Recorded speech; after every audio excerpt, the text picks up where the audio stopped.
여러분, 지금 이 순간 한 가지만 해주시겠습니까? 휴대폰을 꺼내서 은행 앱을 열어보세요. 통장 잔액이 화면에 나타났을 때 여러분의 심장은 어떻게 뛰시나요? 편안하게 느려지시나요? 아니면 불안하게 빨라지시나요? 방금 여러분이 느낀 그 감정, 그것이 바로 오늘 우리가 이야기할 주제의 핵심입니다. 통장 속 숫자와 마음의 평화는 정말 깊은 관계가 있습니다. 저는 지난 15년 동안 노후 재무 상담을 해왔습니다.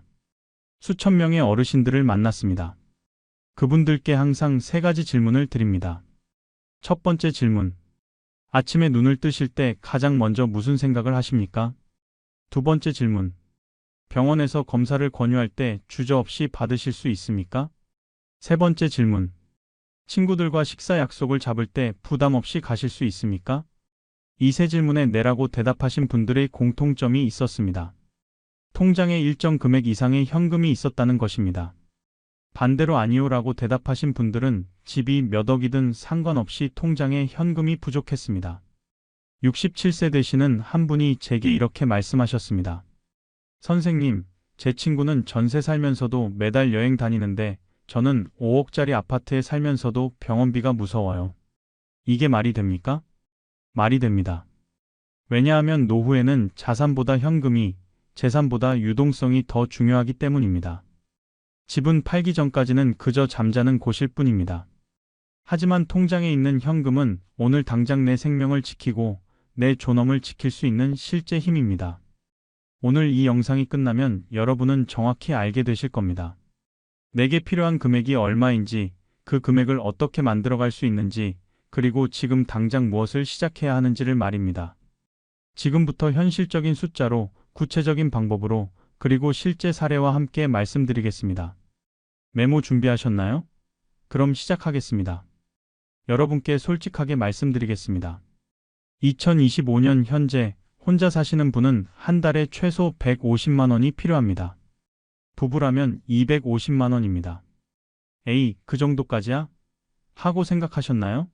그렇다면 함께 계산해 보시죠. 한 달에 필요한 돈을 차근차근 나열해 보겠습니다. 먼저 식비입니다. 하루 세 끼를 먹으려면 한 달에 최소 50만 원은 듭니다. 시장 물가가 얼마나 올랐는지 아시죠? 고등어 한 마리가 10,000원이 넘습니다. 관리비와 공과금, 아파트 관리비에 전기세, 수도세, 가스비 합치면 한 달에 20만 원은 나옵니다. 여름과 겨울엔 더 나오고요. 통신비, 휴대폰 요금에 인터넷 비용 합치면 6만 원에서 8만 원 나옵니다. 교통비, 버스비, 택시비 합치면 한 달에 10만 원 정도입니다. 그리고 가장 중요한 의료비, 병원 다니시면서 약값, 검사비 합치면 한 달에 20만 원에서 30만 원은 기본입니다. 큰 병이라도 생기면 몇백만 원이 한 번에 나갑니다. 여기에 경조사비, 용돈, 미용비, 생필품비까지 합하면 혼자 사시는 분 기준으로 150만 원이 최소입니다. 부부라면 250만 원이고요. 자, 이제 무서운 계산을 해보겠습니다. 여러분이 지금 65세라고 가정해 봅시다. 의학이 발전해서 요즘은 85세까지는 기본으로 사십니다. 20년입니다. 혼자 사시는 분, 한 달 150만 원 곱하기 12개월, 1년에 1,800만 원입니다. 20년이면 3억 6천만 원입니다. 부부라면 한 달 250만 원 곱하기 12개월, 1년에 3천만 원입니다. 20년이면 6억 원입니다. 6억 원. 이 숫자를 보는 순간 어떤 생각이 드시나요? 6억이라니 나랑은 상관없는 이야기네 하고 포기하고 계신가요? 잠깐만요. 여기서 중요한 사실 하나를 말씀드려야겠습니다. 이 6억 원은 앞으로 20년 동안 사용할 총액입니다. 지금 당장 통장에 6억 원이 있어야 한다는 뜻이 아닙니다. 우리에게는 연금이 매달 들어옵니다. 집도 있습니다. 이자 수입도 있을 수 있습니다. 자녀가 용돈을 드릴 수도 있고요. 이 모든 것을 합치면 6억 원을 만들어갈 수 있습니다. 그렇다면 진짜 핵심은 무엇일까요? 바로 지금 이 순간 통장에 현금으로 얼마가 있느냐입니다. 왜 현금이 중요할까요? 실제 사례를 말씀드리겠습니다. 72세 최순희 할머니는 4억 원짜리 아파트에 사십니다. 재산만 보면 부자입니다. 그런데 작년 겨울 갑자기 무릎 인공관절 수술을 받아야 했습니다. 비용이 500만 원이었습니다. 할머니는 통장에 100만 원밖에 없었습니다. 결국 아들에게 전화했습니다. 아들아, 미안한데 돈 좀 빌려줄 수 있겠니? 그날 밤 할머니는 잠을 이루지 못했습니다. 70평생 자식에게 손 벌리지 않고 살았는데 늙어서 이렇게 되다니. 반대 사례도 있습니다.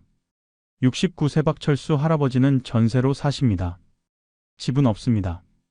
하지만 통장에 8천만 원이 있습니다. 작년에 협심증으로 쓰러지셨을 때 당황하지 않으셨습니다. 검사 다 해주세요. 필요한 치료 다 받겠습니다. 할아버지는 당당했습니다. 두 분의 차이가 보이시나요? 집값의 차이가 아닙니다. 통장 잔액의 차이입니다. 현금이 있으면 자유롭고 없으면 불안합니다. 이것이 노후의 냉혹한 현실입니다. 그렇다면 도대체 통장에 얼마가 있어야 할까요? 재무 전문가들이 권장하는 금액이 있습니다. 60세가 넘으면 최소 5천만 원에서 1억 원 정도는 현금성 자산으로 확보해야 한다는 것입니다. 왜 이 금액일까요? 이유를 자세히 설명드리겠습니다. 첫째, 긴급 의료비 대응입니다. 갑작스러운 수술이나 입원이 필요할 때 실손보험으로 커버되지 않는 비용이 수백만 원에서 1,000만 원까지 나올 수 있습니다. MRI 한 번 찍으면 20만 원, 내시경 한 번이면 15만 원입니다. 둘째, 주거 환경 유지입니다. 보일러가 고장나면 300만 원, 화장실 누수 공사하면 200만 원, 도배 장판하면 500만 원입니다. 이런 일은 예고 없이 찾아옵니다. 셋째, 가족 관련 지출입니다. 자녀의 급한 사정, 손주 교육비 지원, 결혼식이나 장례식 같은 경조사는 언제든 생깁니다. 경조사비로 1년에 200만 원에서 300만 원은 나갑니다. 하지만 이 모든 것보다 더 중요한 이유가 있습니다. 바로 심리적 안정입니다. 통장을 열어볼 때마다 아직 괜찮아, 나는 준비되어 있어 하는 안도감. 이것이 노후 삶의 질을 결정합니다. 5천만 원이 통장에 있으면 어떤 기분일까요? 아침에 눈을 뜨면 오늘은 뭐 먹을까 하는 즐거운 고민을 합니다. 친구가 여행 가자고 하면 망설임 없이 좋아할 수 있습니다. 손주가 생일이면 선물을 사주면서 기쁩니다. 반대로 통장에 100만 원밖에 없으면 어떨까요? 아침에 눈을 뜨면 오늘은 또 무슨 일이 생길까 하는 불안이 찾아옵니다. 친구 만나자는 전화가 오면 요즘 몸이 안 좋아서라고 거짓말합니다. 손주 생일에 용돈 봉투를 준비하면서 10,000원을 넣을까 2만 원을 넣을까 고민합니다. 이 차이가 바로 현금 자산의 힘입니다. 그런데 많은 분들이 이렇게 말씀하십니다. 나는 연금 받으니까 괜찮아. 정말 그럴까요? 지금부터 연금의 진실을 말씀드리겠습니다. 2025년 현재 국민연금 평균 수령액을 아십니까? 개인 기준으로 한 달에 70만 원입니다. 뭐라고요? 고작 70만 원이요? 맞습니다. 평생 성실하게 일하고 꼬박꼬박 낸 분들도 대부분 한 달에 100만 원 초반을 받습니다. 200만 원 넘게 받는 분은 극소수입니다. 부부가 각각 받는다고 해도 합쳐서 평균 140만 원 정도입니다. 아까 말씀드린 부부 기준 최소 생활비 250만 원을 기억하시죠? 110만 원이 부족합니다. 한 달에 110만 원 모자라면 1년이면 1,320만 원, 10년이면 1억 3,200만 원이 부족합니다. 여기서 더 충격적인 사실을 말씀드리겠습니다. 70세 김영수 할아버지의 이야기입니다. 할아버지는 40년을 직장 생활하셨습니다. 성실하게 국민연금을 냈습니다. 65세에 연금을 받기 시작했을 때 기대가 컸습니다. 드디어 연금이다. 이제 편하게 살 수 있겠지. 그런데 첫 달 통장에 들어온 금액을 보고 멍해지셨습니다. 84만 원. 이게 다야? 할아버지는 믿을 수 없었습니다. 관리비 20만 원 내고, 통신비 7만 원 내고, 의료비 20만 원 내고 나니 37만 원밖에 안 남았습니다. 한 달 식비로 쓰기에도 빠듯했습니다. 할아버지는 그날 일기에 이렇게 쓰셨다고 합니다. 40년을 일했는데 고작 이거냐. 나라가 나를 배신했다. 이것이 국민연금의 현실입니다. 물론 연금이 중요하지 않다는 말은 아닙니다. 연금은 매달 고정적으로 들어오는 소중한 수입입니다. 하지만 연금만으로 여유 있는 노후를 살 수는 없다는 것입니다. 그렇다면 기초연금은 어떨까요? 그래도 나라에서 주는 기초연금이 있잖아 하고 생각하실 수 있습니다. 2025년 현재 기초연금은 혼자 사시는 분 기준으로 한 달에 약 35만 원입니다. 부부는 합쳐서 55만 원 정도 받습니다. 그럼 국민연금이랑 기초연금 합치면 괜찮은 거 아니야? 하고 안심하셨나요? 여기에 큰 함정이 있습니다. 기초연금은 아무나 받을 수 없습니다. 만 65세 이상이면서 소득인 정액이 하위 70% 이하인 분들만 받을 수 있습니다. 소득인 정액이 뭘까요? 단순히 월급만 보는 게 아닙니다. 국민연금, 예금, 적금, 부동산 가치를 모두 합산해서 계산합니다. 심지어 자동차도 재산으로 잡힙니다. 그래서 국민연금을 조금만 많이 받아도 기초연금이 깎입니다. 부동산이 있으면 더 많이 깎입니다. 최악의 경우 한 푼도 못 받을 수 있습니다.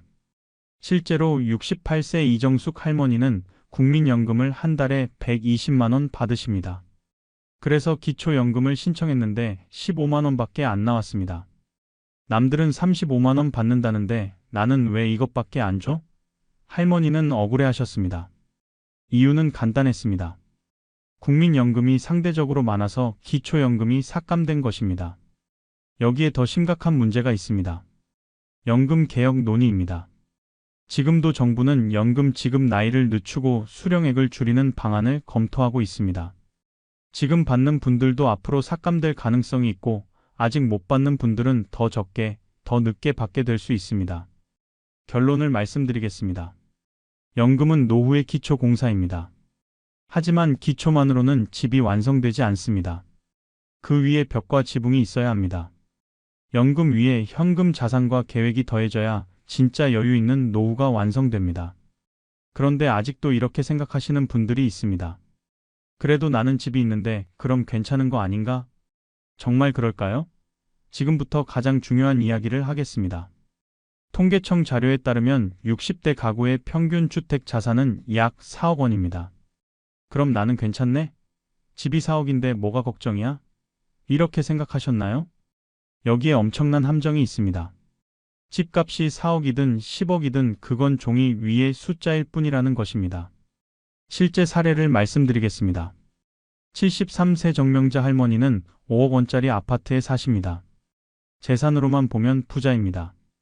그런데 작년 가을 급하게 200만 원이 필요했습니다. 손주 대학 등록금을 도와주고 싶으셨던 겁니다. 할머니는 통장을 확인했습니다. 잔액 30만 원. 할머니는 딸에게 전화했습니다. 미안한데 내가 좀 빌려줄 수 있을까? 딸이 대답했습니다.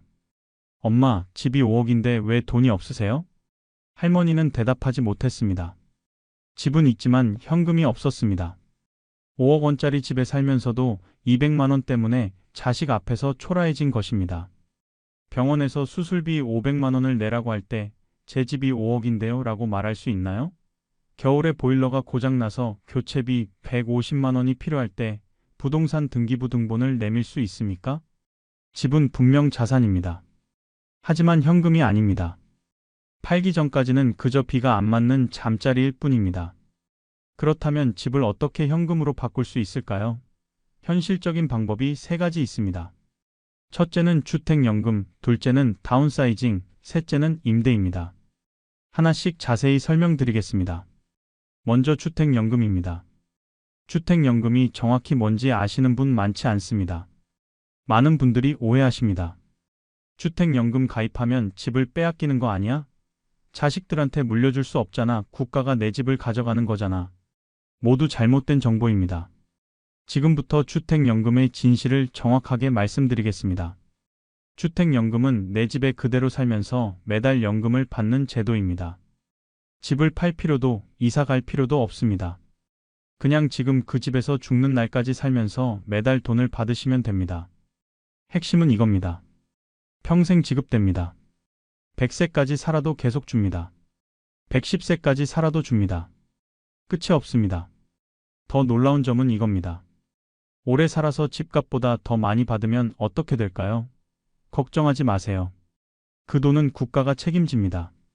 자녀가 빚을 떠안는 일은 절대 없습니다. 반대로 일찍 돌아가셔서 집값보다 적게 받으면 어떻게 될까요? 남은 돈은 자녀에게 그대로 상속됩니다. 구체적인 금액으로 말씀드리겠습니다. 70세 부부가 3억 원짜리 아파트로 주택연금에 가입하면 매달 약 89만 원을 받습니다. 1년이면 1,068만 원, 10년이면 1억 680만 원입니다. 6억 원짜리 아파트라면 어떨까요? 매달 약 178만 원을 받습니다. 1년에 2,136만 원입니다. 이 돈이 죽을 때까지 계속 들어옵니다. 여기서 가장 많이 하시는 질문. 배우자가 먼저 가면 연금 끊기는 거 아니에요? 아닙니다. 남편이 먼저 가셔도 아내는 그대로 매달 89만 원을 받습니다. 반대로 아내가 먼저 가셔도 남편은 그대로 받습니다. 금액이 줄지 않습니다. 실제 사례를 들려드리겠습니다. 72세 부부가 시가 3억 5천만 원짜리 아파트로 주택연금에 가입했습니다. 매달 104만 원씩 받았습니다. 8년이 지났습니다. 총 1,096만 원을 받았습니다. 그런데 남편이 먼저 세상을 떠났습니다. 아내는 어떻게 됐을까요? 그대로 그 집에 살면서 매달 104만 원을 계속 받았습니다. 4년이 더 지나 아내도 세상을 떠났습니다. 12년 동안 받은 총액은 1억 5천만 원입니다. 집값은 3억 5천만 원이었으니 2억 원이 남았습니다. 이 돈은 자녀에게 상속됐습니다. 그렇다면 주택연금 가입 조건은 무엇일까요? 부부 중 한 명만 만 55세 이상이면 됩니다. 집값은 공시가격 12억 원 이하면 가능합니다. 그럼 무조건 가입하는 게 좋을까요? 아닙니다. 상황에 따라 다릅니다. 주택연금이 적합한 경우를 말씀드리겠습니다. 첫째, 자녀에게 집을 물려줄 계획이 없는 경우입니다. 요즘 자녀들은 부모 집을 물려받아도 팔아서 본인 집 사는데 보탭니다. 그럴 거면 부모가 살아서 편하게 쓰는 게 낫습니다. 둘째, 연금 외에 수입이 거의 없는 경우입니다. 매달 고정적으로 들어오는 돈이 부족하면 주택연금이 큰 도움이 됩니다. 셋째, 집값이 오를 가능성이 낮은 경우입니다. 지방이나 외곽 지역이라면 빨리 주택연금으로 전환하는 게 유리할 수 있습니다. 반대로 주택연금이 적합하지 않은 경우도 있습니다. 첫째, 집값이 계속 오를 것 같은 경우입니다. 재개발 예정 지역이나 신도시라면 기다렸다가 파는 게 나을 수 있습니다. 둘째, 이미 노후 자금이 충분한 경우입니다. 통장에 현금이 1억 원 이상 있고 연금도 넉넉하다면 굳이 필요 없습니다. 셋째, 건강이 안 좋아서 요양원에 들어갈 가능성이 큰 경우입니다. 주택연금은 그 집에 계속 살아야 유리하기 때문입니다. 주택연금 말고 다른 방법도 있습니다. 바로 다운사이징입니다. 다운사이징은 큰 집을 팔고 작은 집으로 이사하는 겁니다. 그 차액을 현금으로 확보하는 전략입니다. 예를 들어볼까요? 6억 원 아파트를 팔고 3억 원 아파트로 이사합니다. 3억 원이 현금으로 남습니다. 이 돈을 안전하게 은행 예금에 넣으면 연 3% 이자로 매달 약 75만 원의 이자 수입이 생깁니다. 실제로 이 방법을 실천하신 분이 있습니다. 71세 김순자 할머니입니다. 할머니는 5억 원짜리 아파트를 팔고 2억 5천만 원짜리 빌라로 이사했습니다. 2억 5천만 원이 현금으로 남았습니다. 처음에는 서운했답니다. 평생 모아서 산 집인데 이렇게 작은 데로 가야 하나 하고 우셨답니다. 하지만 1년이 지난 지금은 생각이 완전히 바뀌셨습니다. 관리비가 반으로 줄었어요. 청소할 곳도 적어서 편해요. 무엇보다 통장에 2억 5천만 원이 있으니까 마음이 너무 편해요. 진작 이렇게 할 걸 그랬어요. 다운사이징의 장점은 세 가지입니다. 첫째, 목돈을 한 번에 확보할 수 있습니다. 2억에서 3억 원의 현금이 생기면 노후가 정말 안정됩니다. 둘째, 주거비가 확 줄어듭니다. 작은 집은 관리비, 재산세가 훨씬 적습니다. 한 달에 10만 원에서 20만 원씩 절약됩니다. 셋째, 생활이 편해집니다. 큰 집은 청소하기도 힘들고 난방비도 많이 나갑니다. 나이 들수록 작은 집이 오히려 편합니다. 자, 여기까지 주택연금과 다운사이징을 말씀드렸습니다. 그런데 이렇게 생각하시는 분들이 계실 겁니다. 좋은 말인 건 알겠는데 지금 내 통장에는 그만큼 없는데 어떻게 하죠? 걱정하지 마세요. 지금 당장 5천만 원, 1억 원이 없어도 괜찮습니다. 지금부터라도 시작하면 됩니다. 지금부터 60대, 70대 분들도 실천 가능한 현실적인 전략을 알려드리겠습니다. 첫 번째 전략은 작은 저축의 기적입니다. 무슨 저축이야? 버는 것도 없는데 하실 수 있습니다. 하지만 매달 10만 원씩만 모아도 10년이면 1,200만 원입니다. 여기에 이자까지 붙으면 1,400만 원 가까이 됩니다. 고작 1,400만 원? 이라고 생각하지 마세요. 80세에 갑자기 병원비 1,000만 원이 필요할 때 그 돈이 있는 사람과 없는 사람의 차이는 하늘과 땅입니다. 이 돈이 있으면 자녀에게 손 벌리지 않아도 됩니다. 당당하게 내 돈으로 해결할 수 있습니다. 이게 바로 존엄을 지키는 돈입니다. 월 10만 원이 부담되면 5만 원부터 시작하세요. 중요한 건 금액이 아니라 습관입니다. 통장에 돈이 조금씩 쌓이는 걸 보면 마음이 편해집니다. 실제로 68세 한명숙 할머니는 65세부터 매달 12만 원씩 모으기 시작했습니다. 연금이 들어오면 제일 먼저 저축했습니다. 3년이 지난 지금 통장에 430만 원이 모였습니다. 할머니는 말씀하셨습니다. 처음엔 별거 아닌 것 같았는데 통장에 돈이 쌓이는 걸 볼 때마다 든든해요. 아직 늦지 않았구나 하는 희망이 생겨요. 두 번째 전략은 불필요한 지출 줄이기입니다. 여러분, 매달 통장에서 빠져나가는 돈들을 확인해 보신 적 있으신가요? 보험료, 각종 구독료, 자동 결제들이 생각보다 많습니다. 핸드폰 요금부터 확인하세요. 요금제를 바꾸면 한 달에 2만 원에서 3만 원 절약됩니다. 필요 없는 부가 서비스도 취소하세요. 보험도 점검하세요. 중복 보장이 많은 경우가 많습니다. 전문가와 상담해서 정리하면 월 10만 원 이상 절약할 수 있습니다. 유튜브 프리미엄, 넷플릭스 같은 구독료도 살펴보세요. 안 보면서 매달 만 원씩 나가는 경우가 많습니다. 이것들만 정리해도 매달 5만 원에서 10만 원 정도 절약됩니다. 그 돈을 저축으로 돌리세요. 세 번째 전략은 작은 수입원 만들기입니다. 지금 나이에 내가 뭘 하겠어 하지 마세요. 요즘은 70대, 80대도 할 수 있는 일이 많습니다. 정부에서 운영하는 노인 일자리 사업이 있습니다. 시니어 클럽, 노인복지관, 주민센터에서 신청할 수 있습니다. 60세 이상이면 대부분 가능합니다. 일의 종류도 다양합니다. 학교 급식 보조, 공원 관리, 도서관 안내, 지하철 질서 캠페인 등 체력에 맞게 선택할 수 있습니다. 요즘은 반려동물 산책, 택배 정리 같은 새로운 일자리도 있습니다. 급여는 많지 않지만 안정적입니다. 한 달에 30만 원에서 50만 원 정도입니다. 하루 3시간에서 4시간만 일하니 부담도 적습니다. 74세 박영철 할아버지도 동네 도서관에서 일하십니다. 주 3일 하루 4시간씩 일하고 한 달에 40만 원을 받으십니다. 일 나가는 날은 아침에 눈 뜨는 게 달라요. 사람들 만나고 내 손으로 번 돈으로 커피 한 잔 사 마실 때 행복해요. 할아버지의 얼굴에는 활력이 넘쳤습니다. 돈도 중요하지만 일을 한다는 것 자체가 삶의 활력을 줍니다. 집에만 있으면 늙지만 밖에 나가서 사람 만나고 일하면 젊어집니다. 자, 여기까지 3가지 전략을 말씀드렸습니다. 작은 저축, 지출 줄이기, 수입 만들기. 이 3가지만 실천해도 1년에 600만 원에서 800만 원은 모을 수 있습니다. 10년이면 6천만 원에서 8천만 원입니다. 그래도 부족한데요? 하실 수 있습니다. 맞습니다.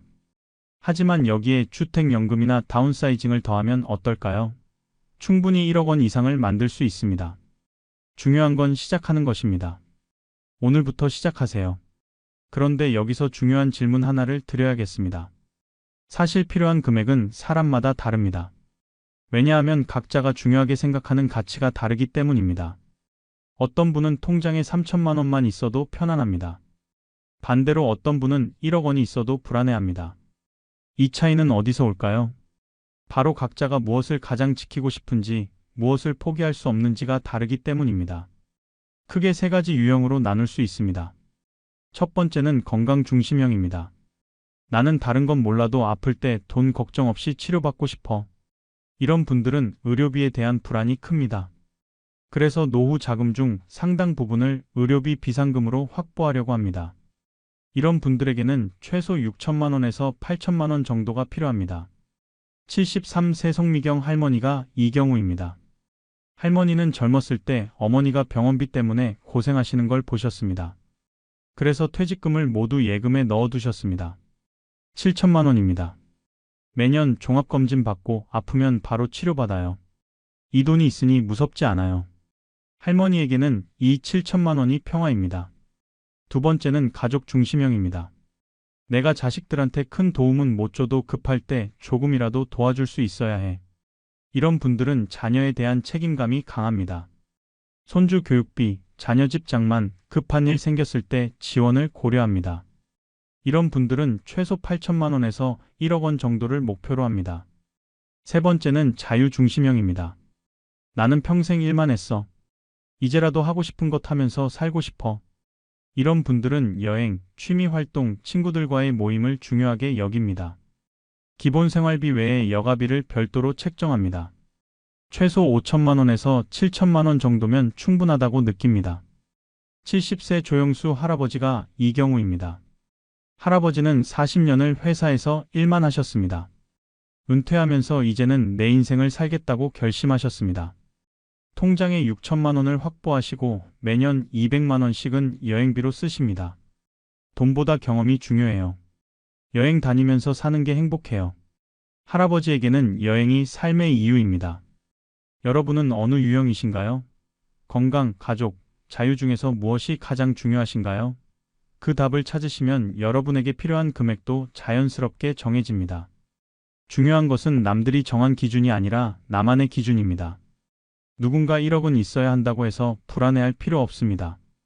여러분이 중요하게 여기는 것을 지킬 수 있는 금액이면 충분합니다.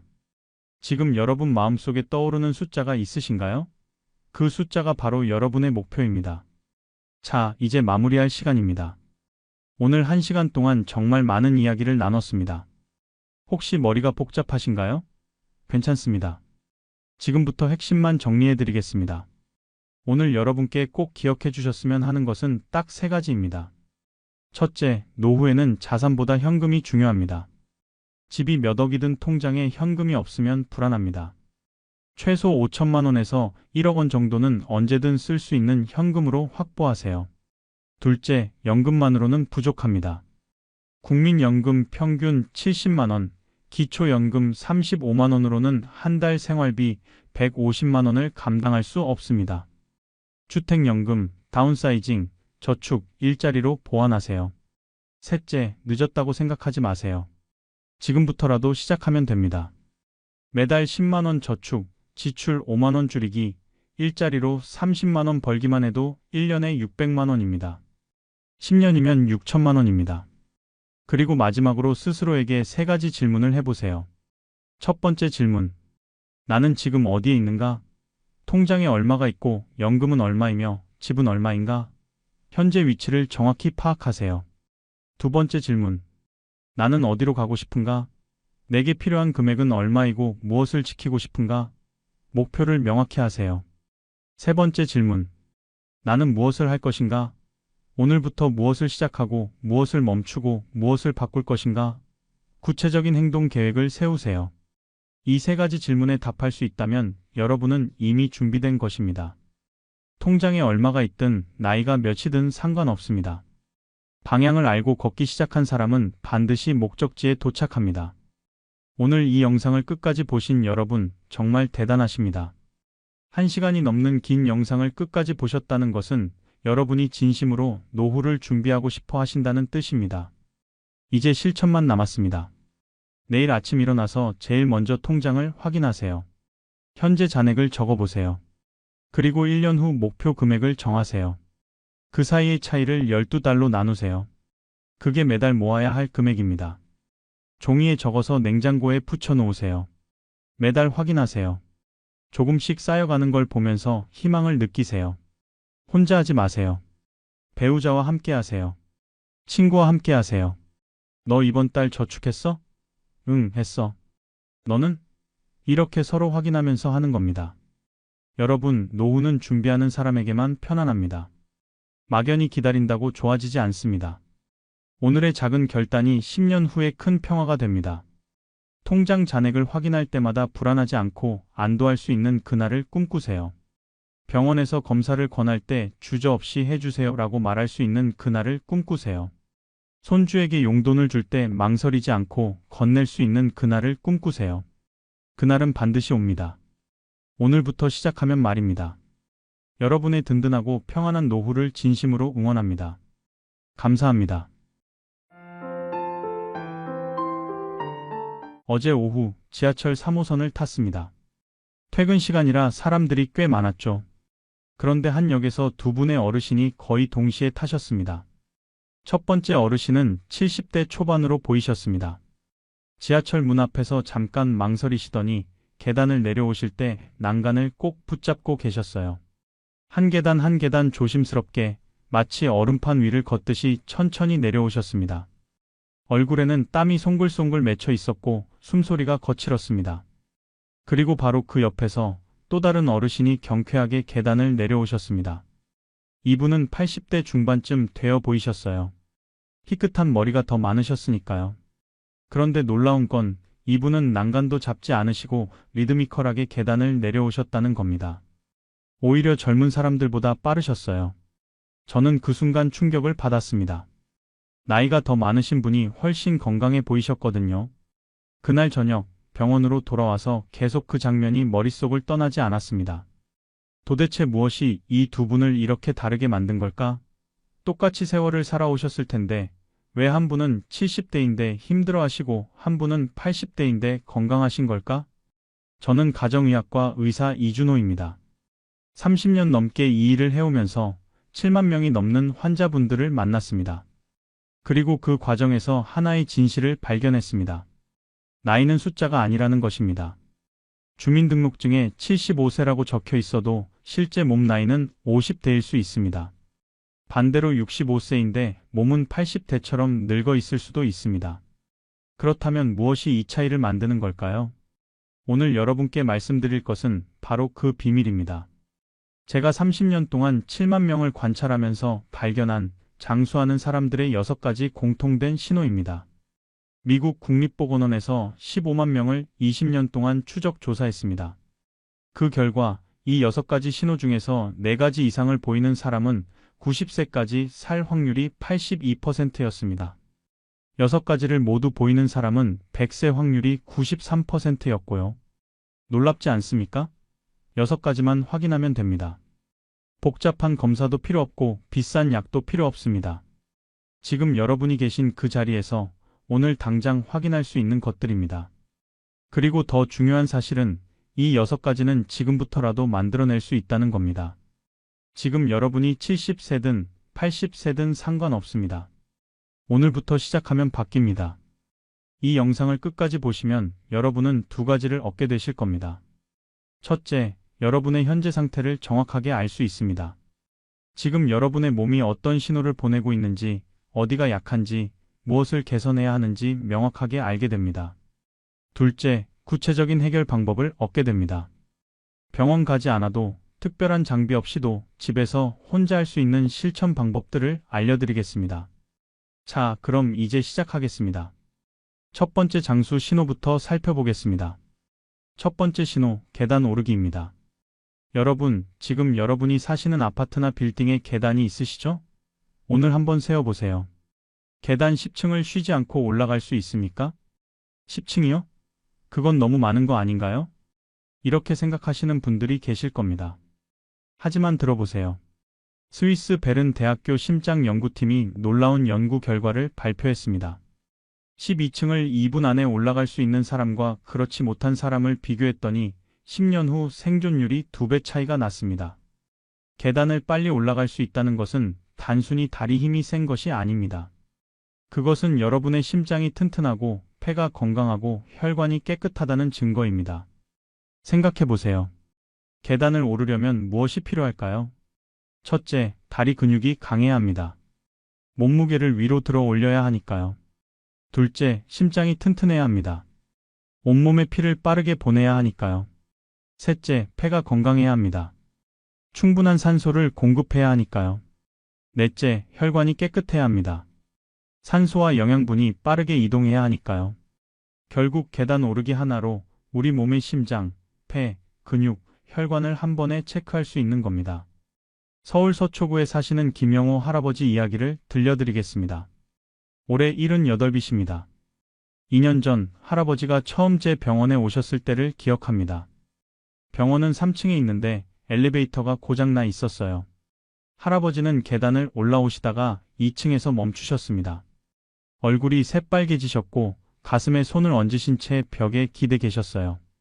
괜찮으세요? 제가 급히 내려가서 여쭤봤습니다. 아이고 선생님. 요즘 계단만 오르면 가슴이 답답하고 숨이 차서 큰일이에요. 2층도 못 올라가겠네요. 진료실로 모시고 올라와서 검사를 했습니다. 심전도, 폐활량, 혈압, 혈관 나이. 결과는 충격적이었습니다. 심장의 펌프 기능이 또래 평균의 60%밖에 안 됐습니다. 폐활량은 50%, 혈관 나이는 92세로 나왔어요. 할아버지, 솔직히 말씀드릴게요. 지금 상태가 좋지 않습니다. 이대로 가시면 2년 안에 심근경색이나 뇌졸중이 올 수 있어요. 할아버지의 얼굴이 어두워졌습니다. 선생님, 그럼 어떻게 해야 하나요? 약을 먹어야 하나요? 저는 고개를 저었습니다. 약도 필요하지만 더 중요한 게 있어요. 할아버지, 매일 계단을 오르세요. 네? 계단을요? 네. 처음에는 한 층만 오르세요. 그것도 천천히요. 그런데 매일 하셔야 해요. 일주일 후에는 2층, 2주일 후에는 3층. 이렇게 조금씩 늘려가세요. 할아버지는 반신반의하는 표정이셨지만 시작하기로 하셨습니다. 3개월이 지났습니다. 할아버지가 다시 오셨어요. 그런데 이번에는 제가 깜짝 놀랐습니다. 엘리베이터가 아니라 계단으로 올라오신 거예요. 그것도 3층을 쉬지 않고요. 할아버지, 어떻게 된 거예요? 할아버지는 환하게 웃으셨습니다. 선생님 말씀대로 했어요. 처음에는 한 층도 힘들었는데 매일 하다 보니 이제는 5층도 올라가요. 요즘은 아파트에서 엘리베이터 안 타요. 6층인데도 계단으로 다녀요. 다시 검사를 했습니다. 결과는 놀라웠습니다.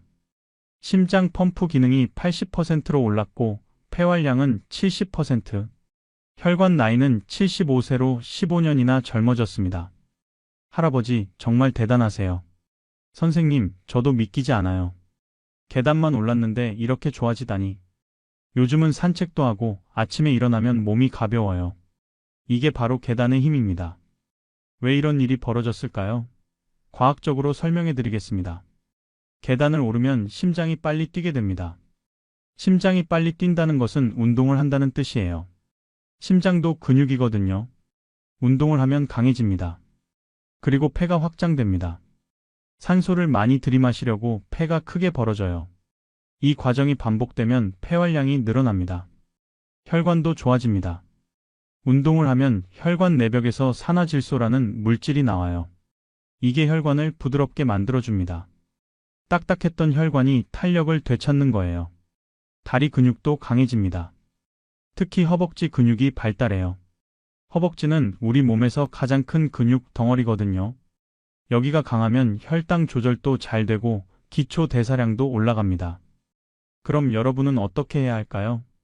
오늘 당장 실천할 수 있는 방법을 알려드리겠습니다. 첫째, 현재 상태를 확인하세요. 여러분이 사는 아파트나 건물의 계단을 세어보세요. 한 층을 쉬지 않고 올라갈 수 있나요? 2층은요? 3층은요? 어디까지 가능한지 확인하는 겁니다. 둘째, 매일 한 층씩만 도전하세요. 오늘 한 층을 올랐다면 내일도 한 층. 일주일 동안 한 층만 오르세요. 몸이 적응할 시간을 주는 겁니다. 셋째, 일주일마다 한 층씩 늘리세요. 첫째 주에 한 층, 둘째 주에 2층, 셋째 주에 3층. 이렇게 천천히 늘려가세요. 넷째, 속도는 천천히 해도 됩니다. 중요한 건 쉬지 않고 계속 오르는 거예요. 느려도 괜찮아요. 멈추지만 않으면 됩니다. 다섯째, 숨이 차면 멈추세요. 무리하면 안 됩니다. 가슴이 답답하거나 어지러우면 즉시 멈추고 쉬어야 해요. 이 5가지만 기억하고 실천하면 3개월 후에는 여러분의 심장과 폐가 완전히 달라져 있을 겁니다. 하지만 계단만으로는 부족합니다. 6가지 중 첫 번째일 뿐이에요. 이제 두 번째 신호를 말씀드리겠습니다. 두 번째 신호, 의자에서 일어서기입니다. 여러분, 지금 앉아 계신가요? 그럼 한번 해보세요. 손을 사용하지 않고 의자에서 일어나 보세요. 팔을 가슴 앞에서 교차하고 다리 힘만으로 일어나는 겁니다. 할 수 있으신가요? 휘청거리지 않고 매끄럽게 일어나셨나요? 이게 왜 중요한지 아십니까? 영국 런던 대학교 노화 연구소에서 6만 명을 15년 동안 관찰했습니다. 손을 사용하지 않고 의자에서 5번 연속으로 일어났다 앉았다 할 수 있는 사람과 못하는 사람을 비교했어요. 결과는 충격적이었습니다. 못하는 사람은 10년 안에 요양원에 갈 확률이 57%였습니다. 반대로 할 수 있는 사람은 8%밖에 안 됐어요. 이게 무슨 의미일까요? 의자에서 일어서는 능력은 단순히 다리 힘만을 보여주는 게 아닙니다. 그것은 여러분의 독립적인 생활 능력을 나타내는 지표예요. 생각해 보세요. 화장실에 가려면 어떻게 해야 할까요? 일어서야 합니다. 밥을 먹으려면 일어서야 합니다. 옷을 입으려면 일어서야 합니다. 모든 일상생활이 일어서는 것에서 시작됩니다. 이게 안 되면 누군가의 도움이 필요해지는 거예요. 독립적인 생활이 불가능해집니다. 부산 해운대구에 사시는 박순자 할머니 이야기를 들려드리겠습니다. 올해 75이십니다. 1년 전 할머니가 제 병원에 오셨을 때 보호자분이 부축을 하고 오셨어요. 딸분이었습니다. 선생님, 저희 어머니가 요즘 혼자서는 일어나질 못하셔요. 화장실 갈 때마다 제가 부축해드려야 해요. 할머니는 고개를 숙이신 채 말씀이 없으셨습니다. 민망해 하시는 것 같았어요. 의자에서 일어서기 테스트를 해봤습니다. 손을 쓰지 말고 일어나 보세요. 했더니 할머니는 시도조차 못하셨어요. 손으로 의자를 짚어도 일어서기 힘들어 하셨습니다. 근력 검사를 해봤더니 허벅지 근육이 또래 평균의 40%밖에 안 됐습니다. 이 정도면 거의 근감소증 단계였어요. 할머니, 언제부터 이렇게 힘들어지셨어요? 글쎄요. 1년 전부터인 것 같아요. 처음에는 조금 힘들다 싶더니 점점 더 안 되더라고요. 요즘은 아예 못 일어나요. 무릎은 안 아프세요? 아니요. 무릎은 괜찮아요. 그냥 힘이 없어요. 이건 관절 문제가 아니라 근육 문제였습니다. 근육이 빠지면서 힘을 잃은 거예요. 할머니, 우리 같이 고쳐봅시다. 아직 늦지 않았어요. 그날부터 할머니께 운동 프로그램을 알려드렸습니다. 특별한 운동이 아니었어요. 그냥 집에서 할 수 있는 간단한 것들이었죠.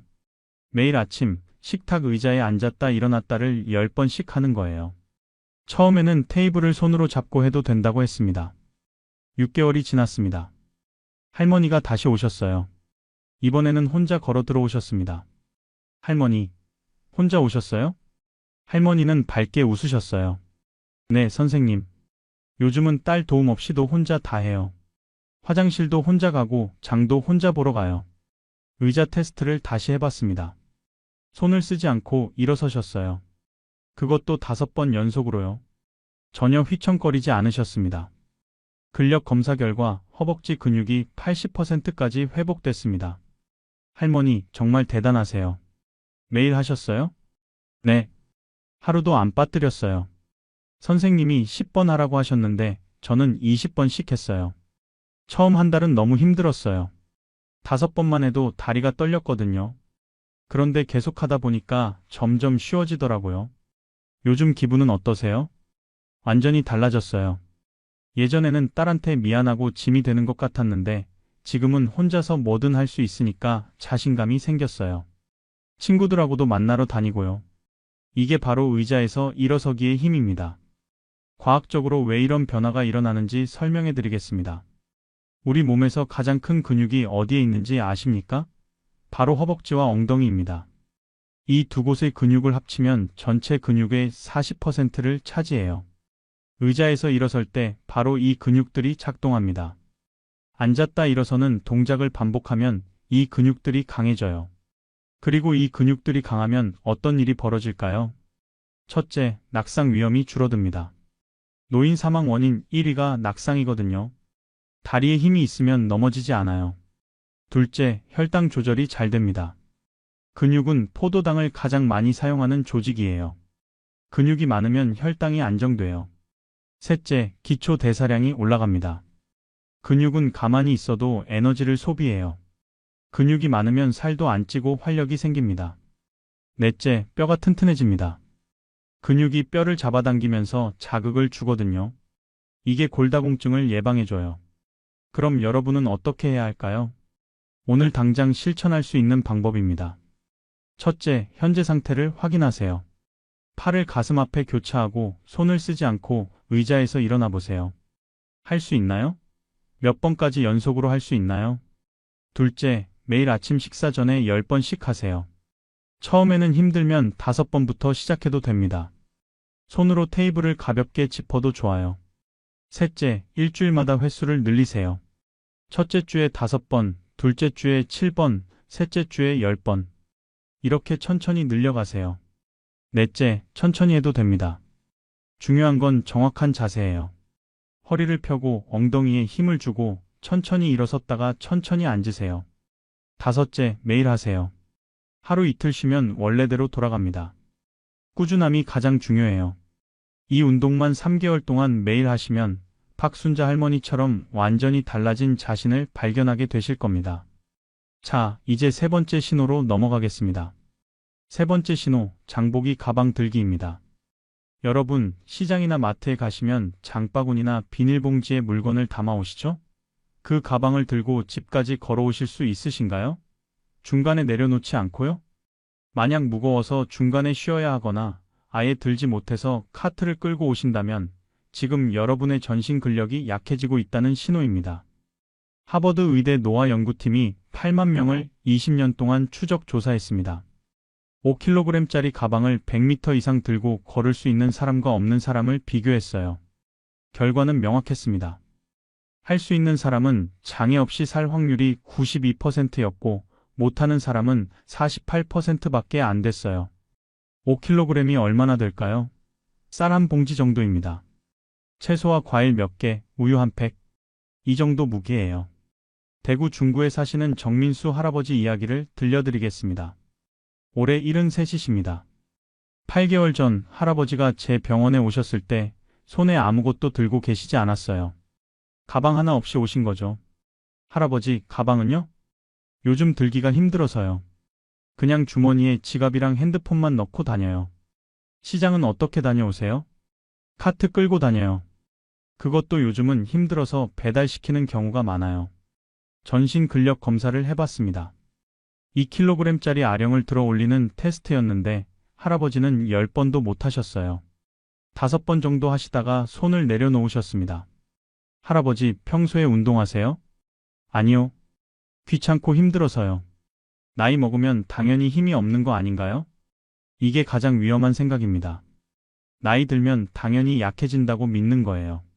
그래서 아무것도 안 하는 거죠. 그러면 정말로 약해집니다. 할아버지, 그렇지 않아요. 70살에도 근육은 만들어져요. 아직 늦지 않았어요. 우리 같이 해봐요. 저는 할아버지께 간단한 프로그램을 드렸습니다. 매일 물병 2개를 들고 10분씩 걷는 거예요. 500ml 물병이면 됩니다. 할아버지는 고개를 갸우뚱하셨어요. 그게 효과가 있을까요? 해보세요. 3개월 후에 다시 오시면 제가 증명해 드릴게요. 6개월이 지났습니다. 할아버지가 다시 오셨어요. 이번에는 손에 가방을 들고 계셨습니다. 할아버지, 가방 들고 오셨네요? 할아버지는 환하게 웃으셨습니다. 선생님, 저 요즘 시장 보러 다녀요. 장바구니 들고요. 카트 안 써요. 집까지 들고 올 수 있어요. 처음에는 너무 힘들었는데 매일 물병 들고 걸었더니 점점 힘이 생기더라고요. 다시 근력 검사를 했습니다. 이번에는 2kg 아령을 20번 드셨어요. 전혀 힘들어하지 않으셨어요. 할아버지, 다른 건 어떠세요? 완전히 달라졌어요. 예전에는 뭘 해도 금방 지쳤는데 지금은 하루 종일 돌아다녀도 괜찮아요. 친구들이 놀래요. 갑자기 왜 이렇게 젊어졌냐고요? 이게 바로 전신 근력의 힘입니다. 과학적으로 설명해 드리겠습니다.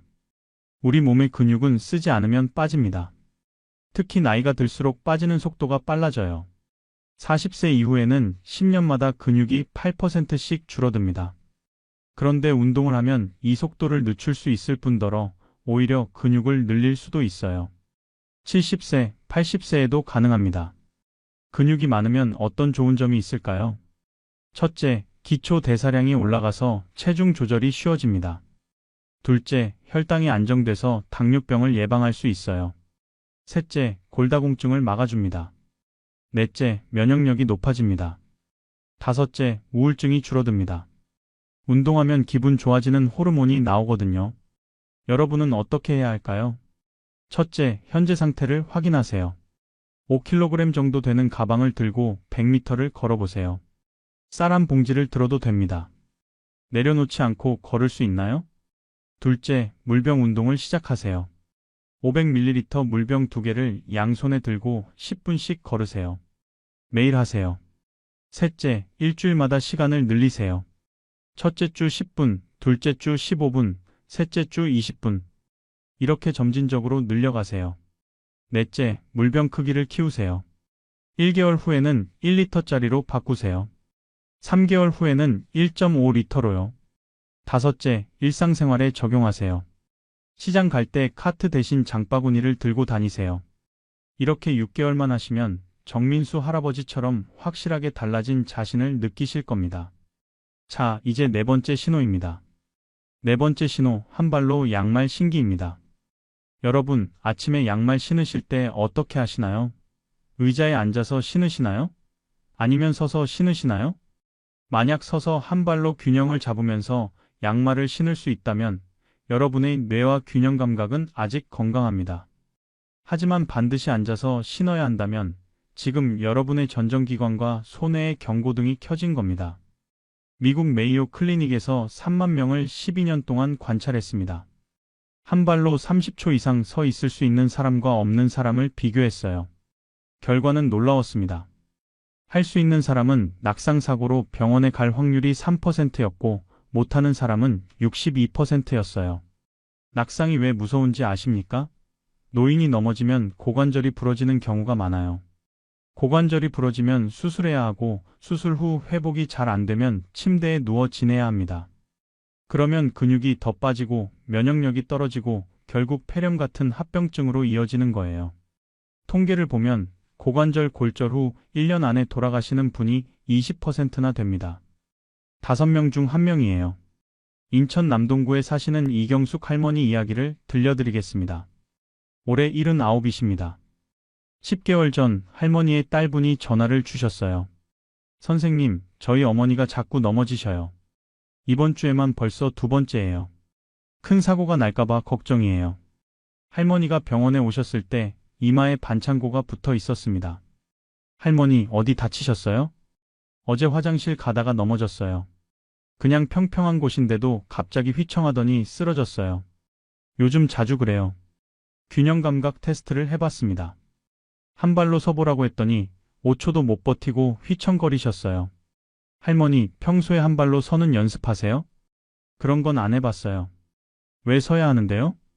많은 분들이 이렇게 생각하십니다. 한 발로 서는 게 뭐가 중요한가? 평생 2발로 잘 살아왔는데.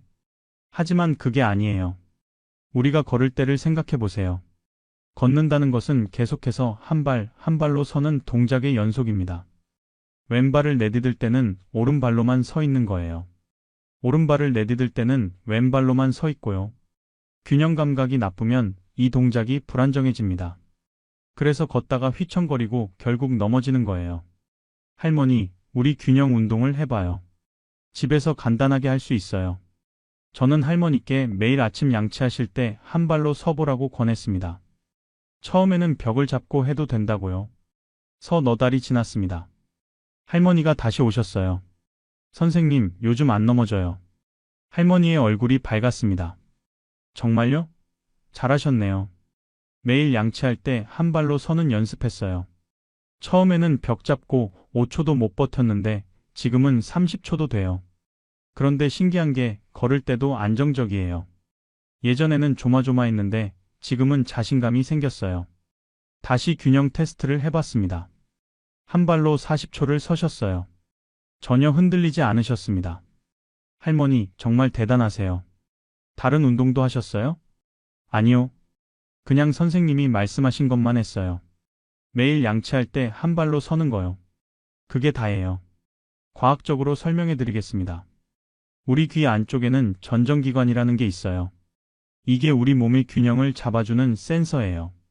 그리고 손해라는 부분이 이 정보를 받아서 몸의 자세를 조절합니다.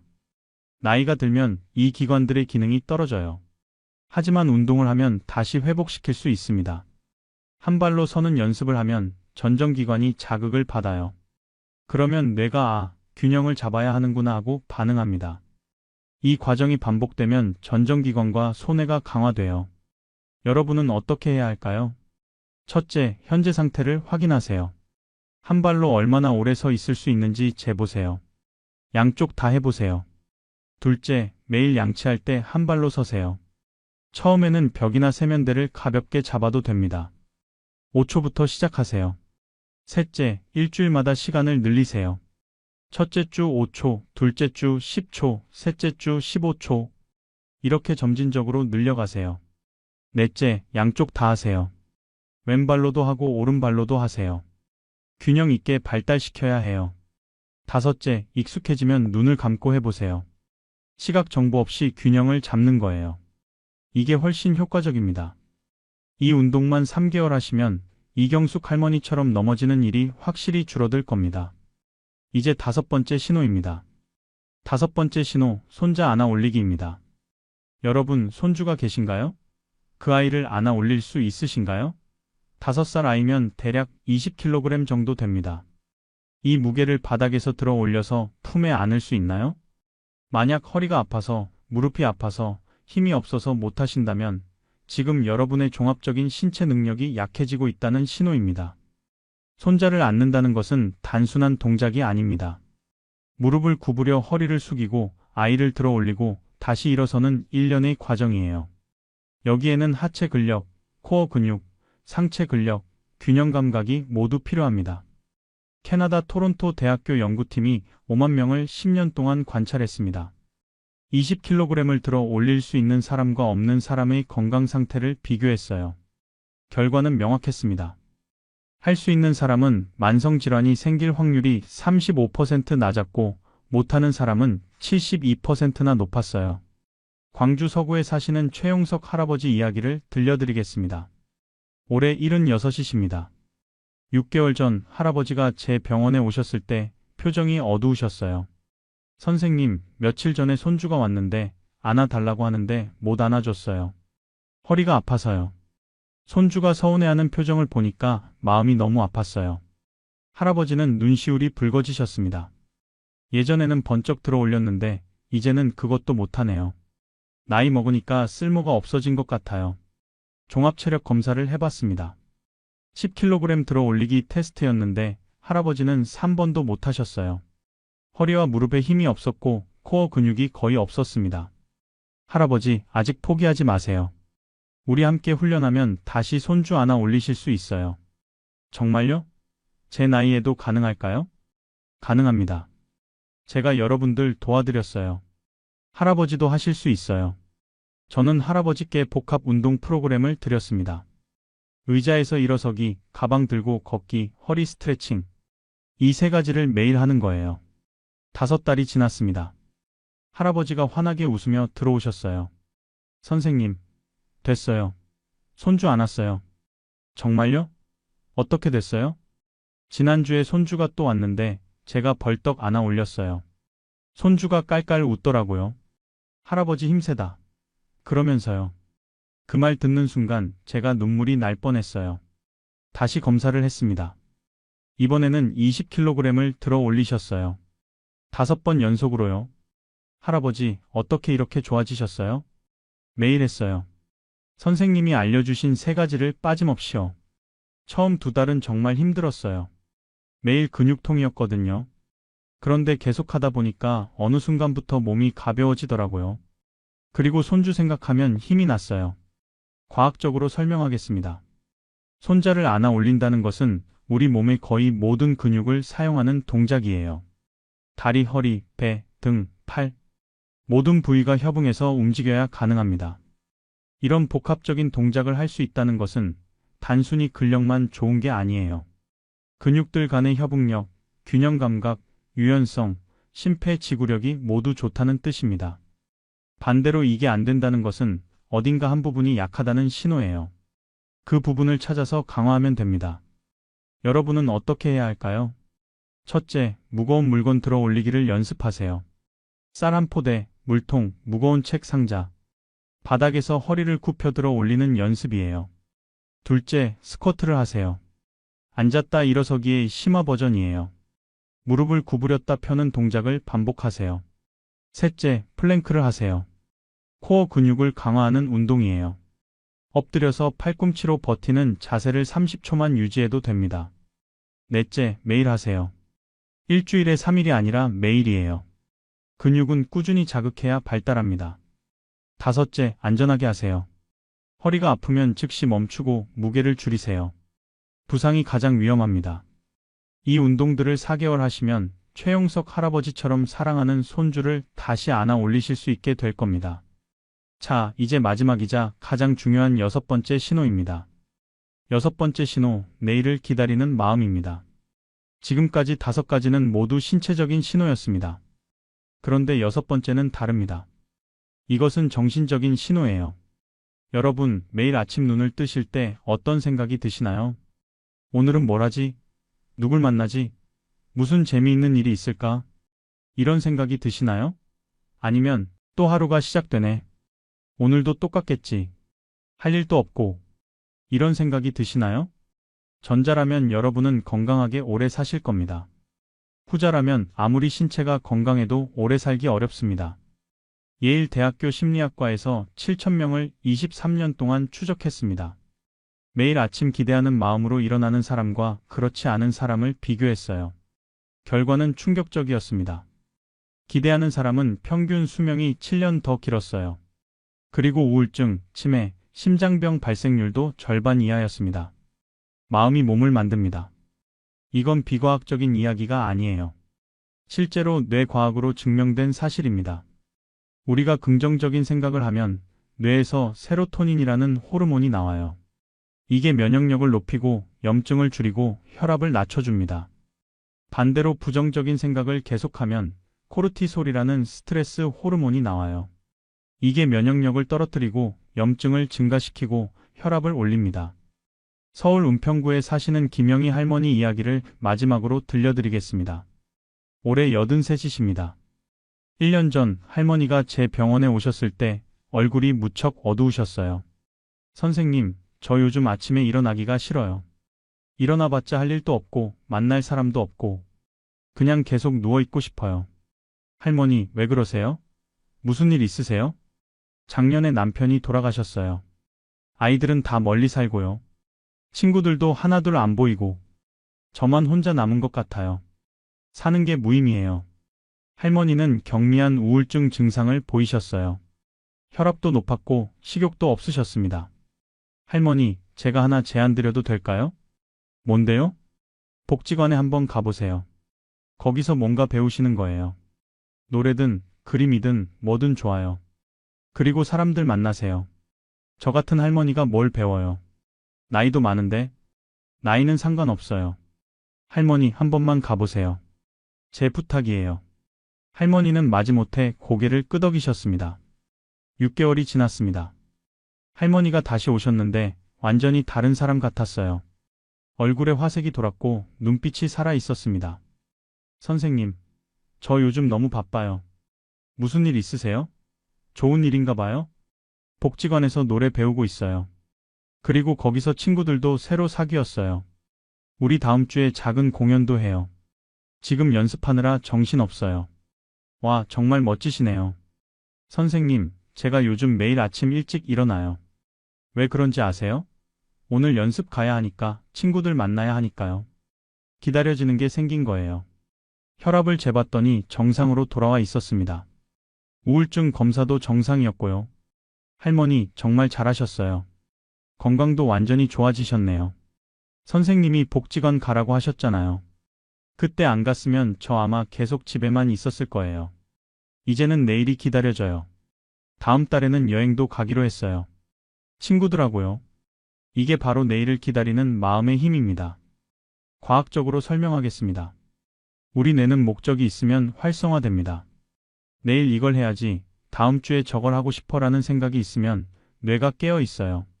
반대로 목적이 없으면 뇌가 잠들기 시작합니다. 그러면 치매 위험이 올라가고 우울증이 생기고 면역력이 떨어집니다. 일본 오키나와는 100세 이상 노인이 가장 많은 지역이에요. 그곳 사람들의 공통점이 뭔지 아세요? 모두 이키가이가 있습니다. 이키가이란 삶의 이유라는 뜻이에요. 아침에 일어나는 이유, 오늘을 사는 이유가 명확한 겁니다. 어떤 할아버지는 매일 아침 바다에 가서 해 뜨는 걸 봅니다. 어떤 할머니는 손주를 위해 인형을 만듭니다. 어떤 할아버지는 동네 아이들에게 전통 놀이를 가르쳐 줍니다. 그들은 모두 내일이 있어요. 내일 할 일, 내일 만날 사람, 내일 이루고 싶은 것. 여러분은 어떻습니까? 여러분의 내일은 무엇인가요? 첫째, 취미를 하나 가지세요. 뭐든 좋아요. 노래, 그림, 글쓰기, 사진, 정원 가꾸기. 좋아하는 걸 하세요. 둘째, 사람들을 만나세요. 복지관, 경로당, 동호회, 교회, 절. 어디든 좋아요. 정기적으로 만나는 사람들이 있어야 해요. 셋째, 작은 목표를 세우세요. 이번 달에 책 한 권 읽기, 다음 주에 손주한테 편지 쓰기. 작은 것부터요.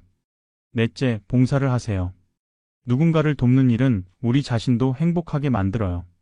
다섯째, 배우세요. 나이와 상관없어요. 70세에도 80세에도 새로운 걸 배울 수 있어요. 이 5가지 중 하나만 하셔도 여러분의 삶이 달라집니다. 매일 아침이 기다려지는 삶. 그게 장수의 비밀입니다. 자, 여기까지 6가지 장수 신호를 모두 말씀드렸습니다. 정리하겠습니다. 첫째, 계단 오르기. 10층을 쉬지 않고 올라갈 수 있다면 여러분의 심장과 폐는 건강합니다. 둘째, 의자에서 일어서기. 손을 쓰지 않고 일어날 수 있다면 여러분의 하체는 튼튼합니다. 셋째, 장보기 가방 들기. 5kg 가방을 100m 들고 걸을 수 있다면 여러분의 전신 근력은 양호합니다. 넷째, 한 발로 양말 신기. 30초 이상 서 있을 수 있다면 여러분의 균형 감각은 좋습니다. 다섯째, 손자 안아 올리기. 20kg을 들어 올릴 수 있다면 여러분의 종합 체력은 우수합니다. 여섯째, 내일을 기다리는 마음. 매일 아침 기대하는 마음으로 일어난다면 여러분의 정신 건강은 훌륭합니다. 이 6가지 중에서 여러분은 몇 개를 할 수 있으신가요? 6개 모두 가능하시다면 축하드립니다. 여러분은 100세까지 사실 가능성이 매우 높습니다. 4개에서 5개 가능하시다면 아주 좋은 상태입니다. 나머지 한두 개만 보완하면 완벽합니다. 2개에서 3개 가능하시다면 지금이 기회입니다.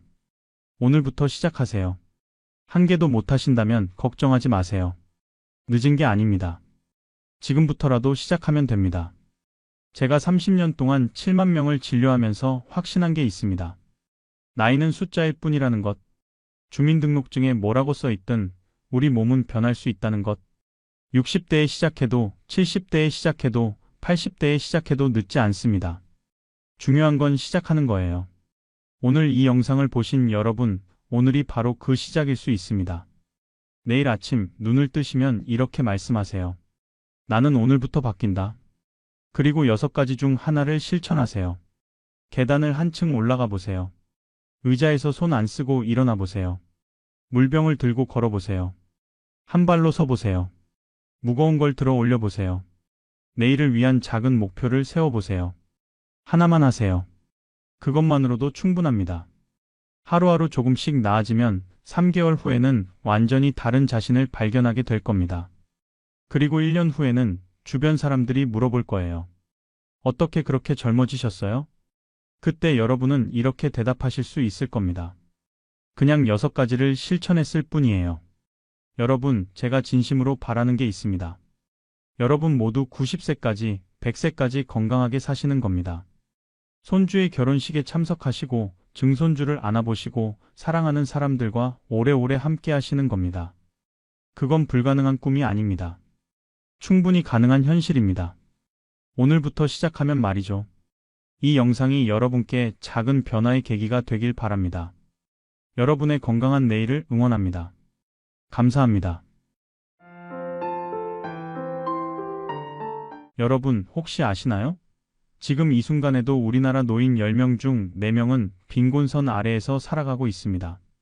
정확히는 40%가 넘습니다.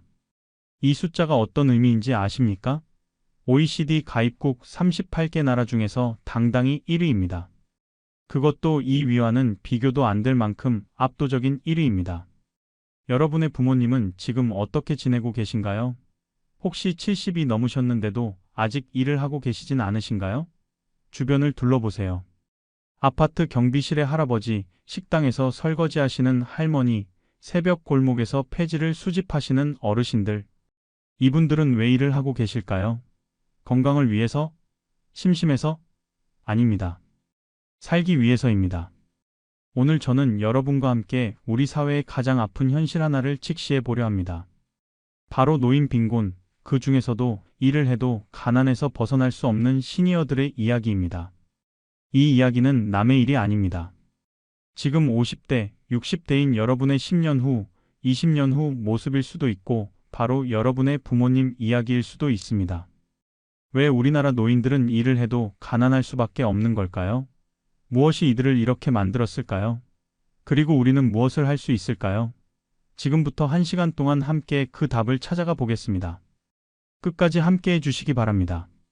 먼저 숫자로 현실을 직시해 보겠습니다. 통계청이 2023년에 발표한 자료를 보면 65세 이상 노인 인구 중 상대적 빈곤율이 40.%를 넘습니다. 쉽게 말하면 노인 10명 중 4명이 중위소득의 50%도 안 되는 돈으로 살아간다는 뜻입니다. 중위소득 50%가 얼마나 되는지 아십니까? 1인 가구 기준으로 한 달에 약 100만 원 정도입니다. 100만 원으로 한 달을 살아야 합니다. 방세 내고 밥 먹고 전기세 내고 병원비 내면 남는 게 있을까요? 더 충격적인 건 이겁니다. OECD 평균 노인 빈곤율은 15% 정도입니다. 우리나라는 그 2배를 훌쩍 넘습니다. 일본이 20%, 미국이 23% 정도인 걸 생각하면 우리나라가 얼마나 심각한 상황인지 감이 오시죠? 그렇다면 연금은 어떨까요? 국민연금을 받는 노인분들의 평균 수령액은 한 달에 약 60만 원에서 70만 원 사이입니다. 물론 이것도 받는 사람들 기준입니다. 아예 국민연금을 받지 못하는 노인도 많습니다. 특히 70대 후반, 80대 어르신들 중에는 국민연금 제도가 자리 잡기 전에 이미 일을 그만두신 분들이 많아서 연금 자체가 없는 경우가 태반입니다. 기초연금은 또 어떻습니까? 기초연금 최대 금액이 한 달에 30만 원 조금 넘습니다. 국민연금과 합치면 100만 원 정도 됩니다. 아까 빈곤선이 100만 원이라고 했죠? 딱 그 선에서 아슬아슬하게 살아가는 겁니다. 그것도 운이 좋아서 연금을 둘 다 받을 수 있는 경우입니다. 실제로 생활비는 얼마나 들까요? 서울에 사시는 70대 노인분의 한 달 최소 생활비를 계산해 봤습니다. 월세나 관리비가 40만 원, 식비가 30만 원, 전기, 가스, 수도, 통신비가 15만 원, 병원비와 약값이 20만 원, 교통비와 기타 비용이 10만 원. 이렇게만 해도 115만 원입니다. 여기에 옷을 사거나 친구를 만나거나 손주 용돈을 주는 건 꿈도 못 꿉니다. 그래서 일을 합니다. 통계청 자료를 보면 70세 이상 노인 중 일을 하는 비율이 30%가 넘습니다. 70이 넘어서도 3명 중 1명은 일을 한다는 겁니다. 심지어 80세가 넘어서도 일하시는 분들이 있습니다. 건강하셔서가 아닙니다. 안 하면 굶기 때문입니다. 이분들이 하시는 일은 대부분 무엇일까요?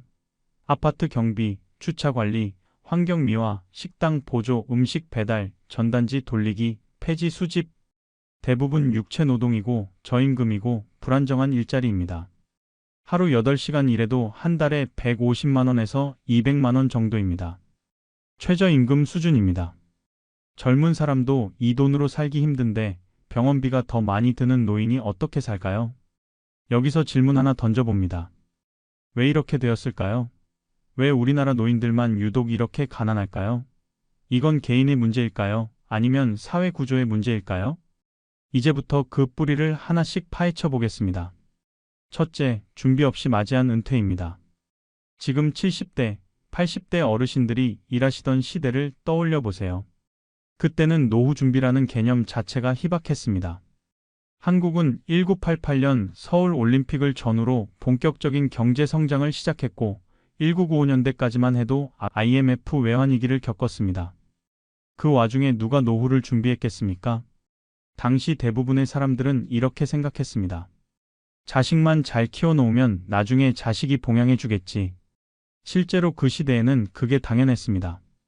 부모가 늙으면 자식이 모시는 게 효도였고 그게 문화였습니다. 하지만 세상이 바뀌었습니다. 자식들도 먹고 살기 힘들어졌고 핵가족화가 진행되면서 3대가 함께 사는 집이 거의 사라졌습니다. 둘째, 부족한 국민연금 가입 기간입니다. 국민연금 제도가 처음 도입된 게 1988년입니다. 하지만 초기에는 10명 이상 사업장에만 적용됐고 자영업자나 농어민은 1995년대 후반이 되어서야 가입할 수 있었습니다. 지금 80세 어르신이라면 1988년에 이미 63이었습니다. 연금에 가입할 나이가 이미 지나버린 겁니다. 70대 어르신들도 사정은 비슷합니다. 가입은 했어도 가입 기간이 짧습니다. 국민연금을 제대로 받으려면 최소 20년은 가입해야 하는데 실제로는 10년, 15년 정도만 가입하신 분들이 많습니다. 그러니 받는 금액이 적을 수밖에 없습니다. 셋째, 자녀 교육과 결혼 지원으로 고갈된 노후 자금입니다. 이건 정말 뼈아픈 부분입니다. 우리나라 부모들은 자식 교육에 모든 걸 쏟아붓습니다. 대학 등록금, 학원비, 과외비, 거기다 결혼 자금까지 보태줍니다. 전세금, 결혼 비용, 심지어 집까지 마련해주는 부모도 많습니다. 제가 아는 어느 70대 어르신 이야기입니다. 이분은 평생 중소기업에 다니시면서 아껴 모은 돈이 2억 원 정도 있었습니다. 은퇴하고 그 돈으로 노후를 살려고 했는데 자녀 둘이 결혼하면서 각각 5천만 원씩 지원해주고 손주가 태어나면서 육아비도 보태주다 보니 10년 만에 돈이 바닥났습니다. 지금은 아파트 경비로 일하시면서 한 달에 150만 원 받아 생활하십니다. 넷째, 부동산이나 사업 실패의 여파입니다. 2000년대 초중반 부동산 붐이 일었을 때 많은 분들이 투자에 나섰습니다.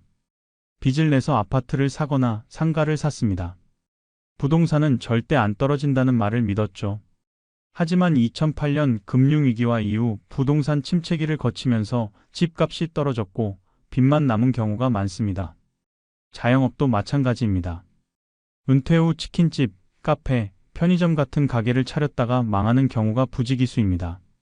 퇴직금 몇 천만 원을 투자했다가 1년도 안 돼서 문을 닫고 빚까지 떠안게 됩니다.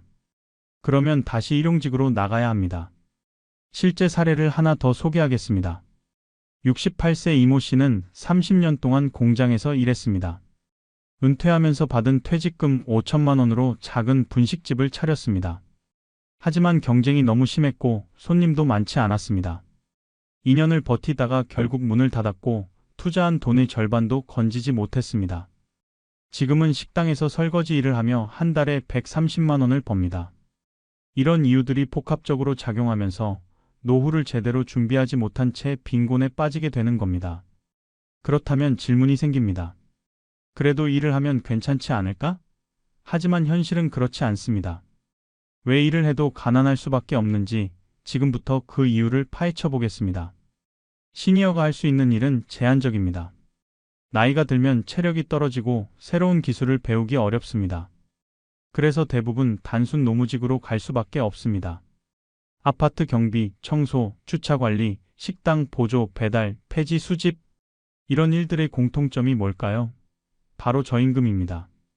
아파트 경비를 예로 들어볼까요? 하루 12시간 격일제로 일합니다. 한 달에 15일 정도 근무하는데 월급은 150만 원에서 180만 원 정도입니다. 시급으로 계산하면 최저임금 수준입니다. 문제는 이게 고정 수입이 아니라는 겁니다. 아프면 일을 못하고 일을 못하면 수입이 없습니다. 식당 보조는 어떨까요? 주로 설거지나 청소를 합니다. 하루 5시간에서 6시간, 한 달에 25일 정도 일하면 100만 원에서 130만 원 정도 받습니다. 점심시간과 저녁시간에 집중적으로 일하기 때문에 허리와 다리가 많이 아픕니다. 70세가 넘으면 이것조차 하기 힘듭니다. 폐지 수집은 더 열악합니다. 새벽 4시부터 오전 10시까지 거리를 돌아다니며 폐지를 모읍니다. 리어카에 가득 실어서 고물상에 가면 한 번에 만 원에서 2만 원 정도 받습니다. 한 달 내내 매일 나가도 50만 원 정도밖에 안 됩니다. 날씨가 나쁘면 일을 못 나가고 몸이 아파도 쉴 수 없습니다. 여기서 가장 큰 문제는 건강입니다. 70세가 넘으면 누구나 크고 작은 병을 안고 살아갑니다. 고혈압, 당뇨, 관절염, 허리 디스크 이런 병을 안고 육체 노동을 하는 건 정말 힘듭니다. 그런데 쉬면 수입이 끊기니까 아파도 참고 일합니다. 그러다 더 큰 병이 생기면 결국 일을 그만둬야 하고 그러면 수입이 완전히 사라집니다. 불안정한 고용 형태도 문제입니다. 대부분 일용직이나 시간제입니다. 정규직이 아니기 때문에 고용보험도 없고 퇴직금도 없습니다. 언제든 해고될 수 있고 일감이 줄어들면 수입도 줄어듭니다. 특히 경기가 나빠지면 제일 먼저 잘리는 게 시니어 노동자입니다. 나이 차별도 심각합니다. 65세 이상이면 아무리 경력이 좋아도 재취업이 거의 불가능합니다. 너무 나이가 많다는 이유로 면접조차 못 보는 경우가 대부분입니다. 설령 뽑힌다 해도 가장 힘들고 가장 월급이 적은 자리입니다. 그렇다면 질문입니다. 이런 현실 속에서 시니어들은 어떻게 살아갈까요? 이제부터 실제 이야기 3가지를 들려드리겠습니다. 이름은 가명이고 세부 사항은 약간 각색했지만 모두 실제 일어난 일들입니다. 첫 번째 이야기, 73세 김 씨의 하루입니다. 김 씨는 아파트 경비로 일하십니다. 오후 6시에 출근해서 다음날 오전 9시에 퇴근합니다. 15시간 근무입니다. 경비실에는 간이 침대가 하나 있는데 거기서 잠을 잡니다. 하지만 제대로 못 잡니다. 밤에도 택배가 오고 주민들이 불편사항을 이야기하러 오고 CCTV를 확인해야 하기 때문입니다. 김 씨의 월급은 160만 원입니다. 여기서 국민연금 40만 원을 더하면 200만 원입니다. 방 한 칸짜리 월세가 50만 원, 관리비가 10만 원, 식비가 40만 원, 병원비가 30만 원, 나머지 생활비가 20만 원. 이렇게 쓰면 한 달에 150만 원입니다. 50만 원이 남는데 이걸 모아서 나중에 큰 병에 걸렸을 때 쓰려고 합니다. 김 씨는 허리 디스크가 있습니다. 오래 서 있으면 허리가 아파서 1시간에 한 번씩은 앉아서 쉬어야 합니다. 무릎도 좋지 않아서 계단을 오르내리는 게 힘듭니다. 하지만 참습니다. 이 나이에 어디 가서 일자리를 구하겠어요. 이 일이라도 있는 게 감사하죠. 김 씨의 말입니다. 김 씨에게는 아들이 둘 있습니다. 큰아들은 결혼해서 인천에 살고 작은 아들은 아직 미혼으로 수원에 삽니다. 1년에 명절 때 한두 번 만납니다. 아들들도 사는 게 빠듯해서 부모를 도와줄 여력이 없습니다. 김 씨는 아들들에게 부담 주기 싫어서 힘든 내색을 안 합니다. 가장 두려운 건 언제까지 일할 수 있을까 하는 겁니다. 요즘 체력이 예전 같지 않습니다. 계단 몇 개만 올라가도 숨이 찹니다.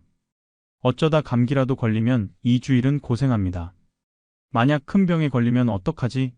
일을 못하게 되면 어떻게 살지? 이런 생각이 머리를 떠나지 않습니다. 두 번째 이야기, 68세 이 씨의 한 달입니다. 이 씨는 작은 한식당에서 설거지와 청소를 합니다. 오전 10시에 출근해서 오후 3시에 퇴근했다가 다시 오후 5시에 나와서 밤 9시에 들어옵니다. 하루 8시간 일합니다. 주휴일 없이 한 달에 28일 정도 나갑니다. 월급은 120만 원입니다. 여기에 기초연금 30만 원을 더하면 150만 원입니다. 남편이 몇 년 전에 돌아가셨는데 남편 국민연금 유족연금으로 40만 원을 받습니다. 그러니까 총 수입이 190만 원입니다. 이 씨는 반지하 월세방에 삽니다. 월세가 45만 원, 관리비가 8만 원, 식비가 35만 원, 병원비가 40만 원, 그 외 생활비가 20만 원. 합치면 148만 원입니다.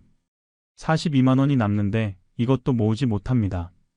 가끔 손주들 용돈 주고 친구 경조사비 내고 옷이나 신발 사면 금방 없어집니다. 이 씨는 무릎 관절염이 심합니다. 하루 종일 서서 설거지를 하다 보니 무릎이 퉁퉁 붓습니다. 저녁에 집에 돌아오면 파스를 붙이고 찜질을 합니다. 병원에서는 인공관절 수술을 권하는데 수술비가 몇백만 원이라 엄두가 안 납니다. 건강보험이 적용돼도 100만 원은 넘게 들기 때문입니다. 이 씨의 가장 큰 걱정은 집주인이 월세를 올리는 겁니다. 1년에 한 번씩 계약갱신을 하는데 작년에 4만 원 올랐습니다. 올해도 오르면 어떡하지? 더 싼 집을 구해야 하나? 하지만 더 싼 집은 더 열악합니다. 습기가 차고 햇볕도 안 들어옵니다. 나이 들어서 그런데 살기는 너무 힘듭니다. 세 번째 이야기, 76세 박 씨의 현실입니다. 박 씨는 폐지를 춥습니다. 새벽 4시에 일어나서 리어카를 끌고 동네를 돕니다. 주로 아파트 단지와 상가 주변을 돌면서 팍스와 종이를 모읍니다. 오전 10시쯤 되면 리어카가 가득 찹니다. 그걸 끌고 고물상까지 30분을 걸어갑니다. 고물상에서 무게를 재면 하루에 평균 40kg 정도 나옵니다. 킬로그램당 300원에서 400원 정도 받으니까 하루에 12,000원에서 16,000원 정도 법니다. 한 달에 25일 나가면 30만 원에서 40만 원입니다. 박 씨는 국민연금도 없고 기초연금만 30만 원 받습니다.